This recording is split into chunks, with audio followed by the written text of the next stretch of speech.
Okay, this is for 9.5 problem solving. We are going to be taking everything that we have been doing so far and putting it together. So we're going to translate, rotate, and reflect an image, or do any of those options in order to get from one image to another. So first we're going to look at ABC, and we want it, we already know it's congruent to DEF, and now we are going to go ahead and find 3 different motions that are going to map it out.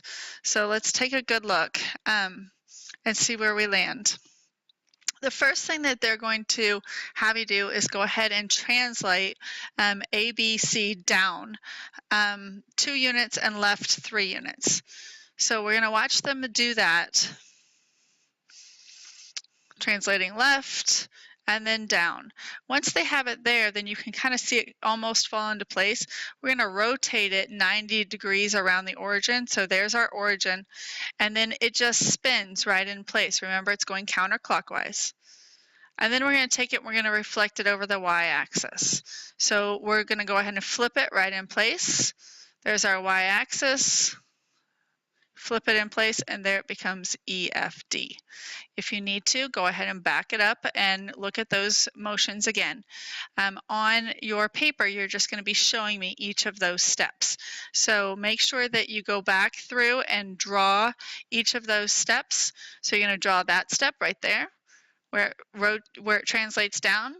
You're going to draw it when it goes ahead and rotates, and then you're going to draw it again when it reflects. When you're ready to move on, let's go on to our next one. The next one, we have GHI is congruent to JKL, and we're going to have 3 different motions that are going to map it out as well. So you can tell that they are exactly congruent, and then you just need to be able to make sure that you know which side is going to go with which. Once we have that, let's go ahead and take a look. When we reflect it over the x-axis, we can go ahead and revolve it after that, or rotate it after that. So we're going to rotate it around 90 degrees so that it goes into our next quadrant. After that, we're going to translate it to the right 3 units and up 3 units. Once we have it facing the correct direction, then we can just translate it into place. So our reflecting and rotating is going to get it to where it is facing in the correct direction, and then we just translate from there. Let's look at the back of your notes page. Once again, you should have drawn all 3 steps on the last one. Okay. Given that we have FGH is congruent to PQR, we're going to find the coordinates for point F. So this one, we know that QR is going to be equal to GH. Okay, so we're going to go ahead and find that first.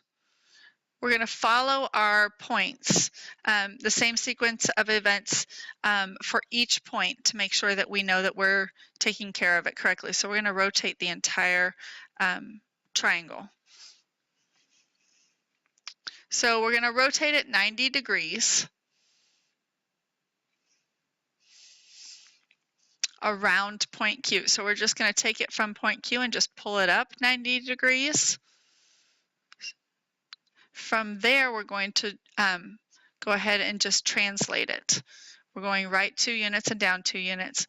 And then you can see that P would land right in its location of 6, 1.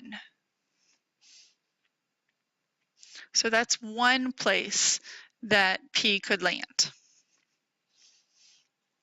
So that's our coordinate for F. 6, 1. We have a second option as well. If we go ahead and follow the same first one, we're rotating it 90 degrees about point Q, so we're pulling it up, and then we're going to translate it to the right 2 units and down 2 units.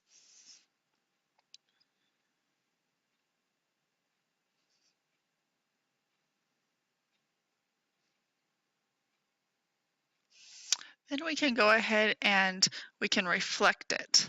So it will go up. So it could be sitting this way where the triangle is facing down, or you could reflect it going up. You notice that you just reflected over y equals 3.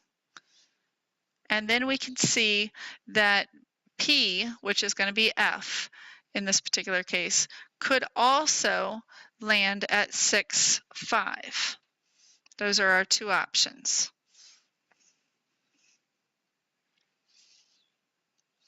Okay, the last one says that given the black triangle is congruent to the blue triangle, find the possible coordinates for the third vertex of the blue triangle. Once again, we're going to go ahead and check and see where it's going to land first as the triangle. So you should be able to see that it's going to reflect across the y-axis. Once it does that, then you can go ahead and translate it over 4 units to the left and 1 unit up. Once you have that, then you can go ahead and see that that your vertex that we're looking for is going to be at -1, -1. So that's going to be our third point. Okay, that's all of the notes for tonight.